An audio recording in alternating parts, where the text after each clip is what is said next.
Ah. Hello, this is Keith Allen Morgan of the Comics. We also have Dragonzilla, who inks the Blade of Toshubi, and Randy Bailey, who does the Blade of Toshubi. And we're interviewing Ron, who does the webcomic Magical Misfits, as well as Tales from the Institute, Touch and Go Tommy, Public Misfit Kids. Anything I've missed? I think you got it all. Okay. So, why'd you start doing comics? I've always loved comics. I collected them as a kid, and I drew them. And for many years, I had the ambition to be a comic artist, but life gets in the way, and I moved on to doing a job, joining the service. And, I discovered webcomics, and I thought, well, let's give it a try, give it a week, see what happens. And now I'm on my fourth year, and I'm enjoying the heck out of it. So you're having a lot of fun at it then? I am, yeah. So what's the inspiration for your characters? Well, a few different directions. Real people, some are characters that I've played or played with. World of Warcraft, City of Heroes. Some actual people, as I said, that have inspired me, and just plain fantasy. I've been told I have too many characters, but I don't think that's possible. There's always another character that needs to see the light of day, and I just enjoy the interaction. It's a bit of an escape from the more mundane life, the day-to-day thing. I get to go places most people don't get to visit. You have any favorite characters? Dark Eyes. Explain a little about her. Dark Eyes is a bat. What's the word? Anthropomorphic? Anthropomorphic. She isn't even a fantasy character per se. When magic returned, many races of beasts became sentient, and among them was the bats, and there's several others in the Magical Misfits world. She is the knowledge sponge. That's what she's been called, and she wanted nothing in life but to be a healer, and she ran across Baby, who started to train her as an apprentice healer. In the years since then, maybe explain a little about your comics so people get a better understanding of the overall. Magical Misfits is a fantasy comic, but it takes place far in the future. Sometime in the near future, magic returns to Earth, and it returns things the way they're supposed to be, and dwarfs and elves and ogres and orcs all become real again, but it's a price, because most of the human race is wiped out. Only a select few become what they were meant to be. One of the original characters is Bob, Ogre Bob. He is the immortal librarian. Okay, before we were interrupted, you were discussing the world of Magical Misfits. The magic returned and brought back the fantasy creatures, the dwarfs and the elves, and humans, for all intents and purposes, become extinct. And over the ensuing years, the planet fought war after war, much as we do today, and many things changed and many things happened until the day of Wheel's Ironkeel at the end of the latest civil war. And he's determined to bring peace to Earth, or what they call Terra. And he's a grand wizard of technology, and he gathers his friends from the war and some of his old foes, and they create an institute of learning. And over the years, his group is instrumental in holding the peace together. There's still some holdouts. The race of the angels feels that they, by right, are destined to rule the world. High elves, although coming around, are very reluctant to consider any race their equal, and they call them the foul bloods, anything that isn't a high elf. And these are the things that Wheels Iron Keel has to deal with.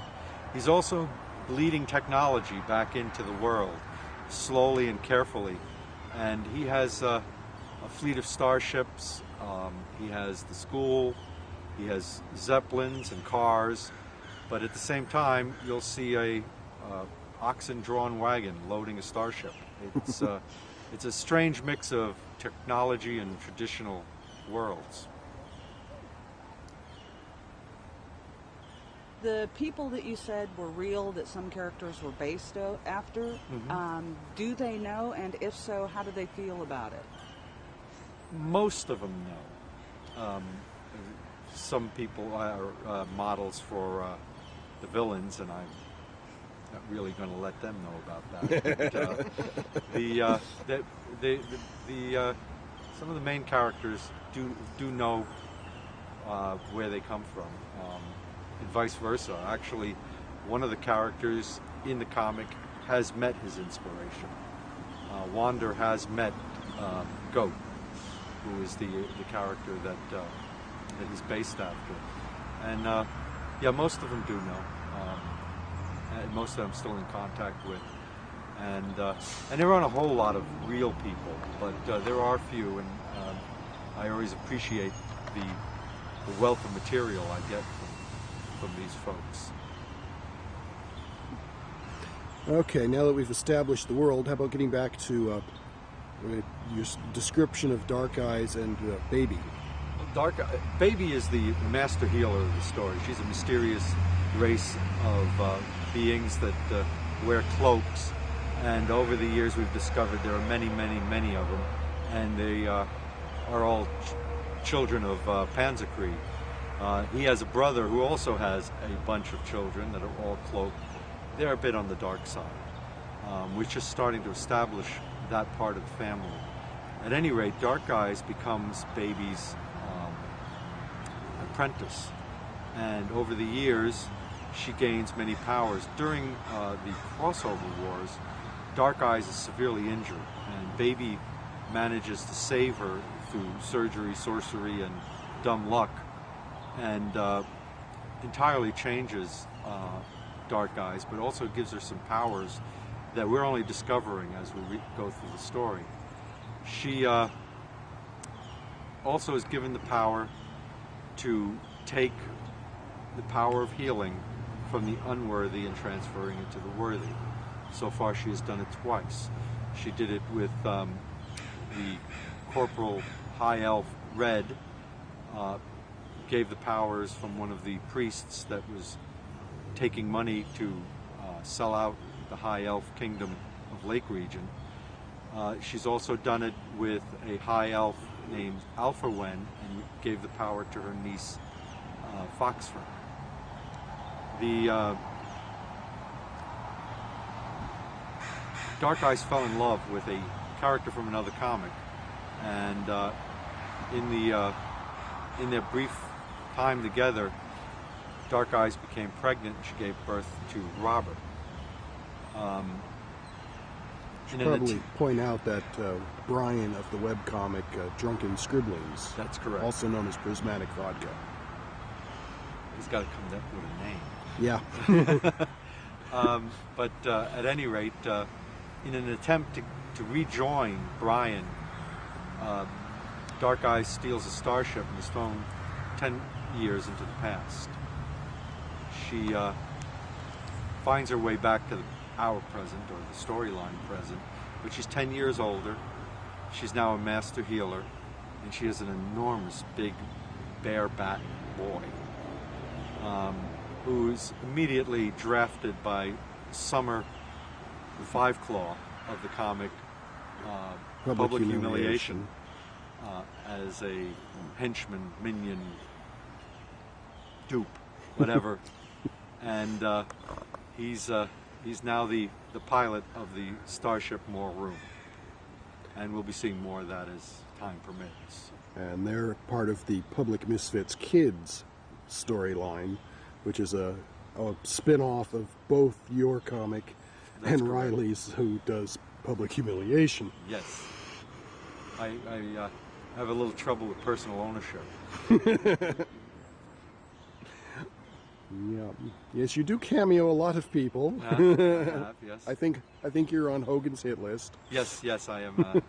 Matter of fact, he's beginning to discount some of my cameos as not being fair enough. I'm no longer listed for any public, not public misfits, magical. Public Humiliation. That's the word. Yes, I'm no longer given any credit for those. None of my my EOU droids are given credit anymore because I've pretty much Made taken 'em them part of your over from comic. the crossover wars, and he doesn't want to give credit to Robert as a half cameo for Drunken Scribblings every time he appears, since his father is from Drunken Scribblings.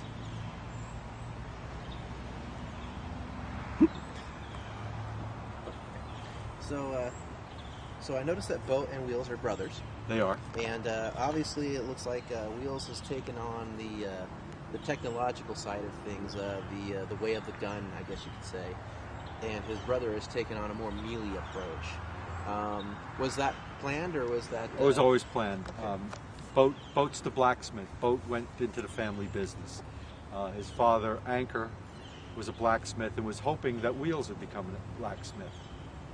When Wheels lost his arm in a duel that's mentioned, the Anchor sent him to apprentice as an engineer since he didn't have a good right arm to swing the hammer. Boat became the de facto heir to the family business and has been carrying on ever since. Boat is a retired paladin. He was retired against his will by his high elf paladin masters, and Wheels continued on to become the grand wizard that he is now. How do you think that Wheels and or Boat would fare in Toshubi world? Wheels can't stand injustice, and I don't believe Boat could either. But Wheels would take an active role in stopping the injustice of the conquering and land grab that's going on there. I believe that he would, barring being killed right in the beginning, he would be a leader in trying to bring a stop to that, as he was on Terra. You mentioned that Wheels lost an arm, but that's not the end of that story, is it? No, Wheels, right after he lost his arm, went to apprentice with, I lost the name, Granny and Hardbottom. I've lost the name. Anyway. Well, I was asking about the arm itself. Well, while he was apprenticing, he created a bionic arm with the help of his new master. And the arm is something of a technological wonder. Originally, the arm looked just like a natural arm. And during a battle, he lost his bionic arm and was forced to return to a more mechanical looking arm, and presumably he's been tinkering with it since he received it. He likes it better. It has some advantages, it has some tricks that his regular looking bionic arm didn't have.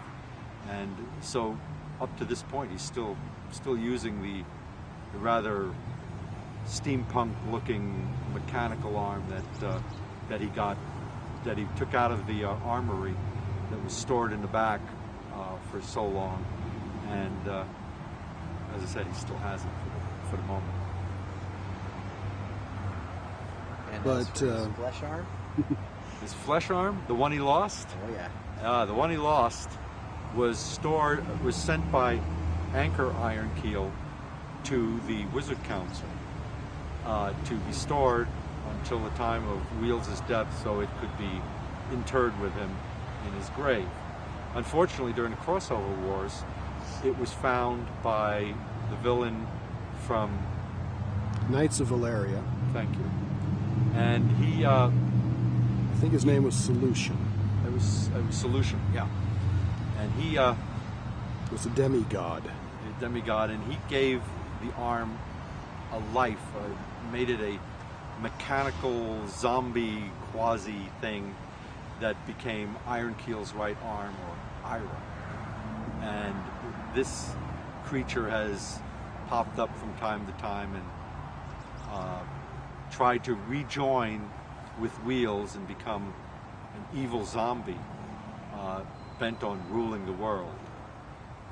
He would probably be the Lex Luthor to Superman, as Ironkeel's right arm is to Wheels' Ironkeel. Let's see. I'm trying to find a good one here. So, I notice in your comic, the good guys have what I like to call the bad guy radar. They know when they're gonna. It seems like they know when something bad's gonna happen, and they're there to stop it. They're there. How do you come up with the storyline and stuff like that for something like that? You seem to have an equal balance of forces. You know, we got these bad guys, and these guys are their counter. At least that's how I see it. So how do you come up with all that? You just off the fly, or? Well, pretty much. I know my characters. I've lived with them for many years before I ever started the comic, and I create a situation. How would he react to it? And I develop from there. We created Ironkeel's right arm because we needed a villain for the crossover wars. And how would Wheels react to the reanimation of his dead arm? Panzerkrieg, who's not often shown, but who's Baby's father, has a counterpart in Nachtkrieg. And how would Panzerkrieg react to this brother and his brother's children that are a bit of a nuisance? And one of them actually killed Gogo at one point. Wanda managed to bring her back to life. And so it's a how would this work? How would this affect people? How are people reacting? What kind of jealousies are they going to have against the Institute? Wheels has just recently been revealed as the Grand Wizard of Technology, and after the war, he's got only 3 other wizards in his council, and they're all friends and relatives. And he's got to deal with how his enemies and people who would rather this crossbreed situation that he has at the Institute not succeed. And now he's got nothing but allies on the Council of Wizards. That's something I intend to change as time goes on, but at the moment this brings up situations that they have to deal with.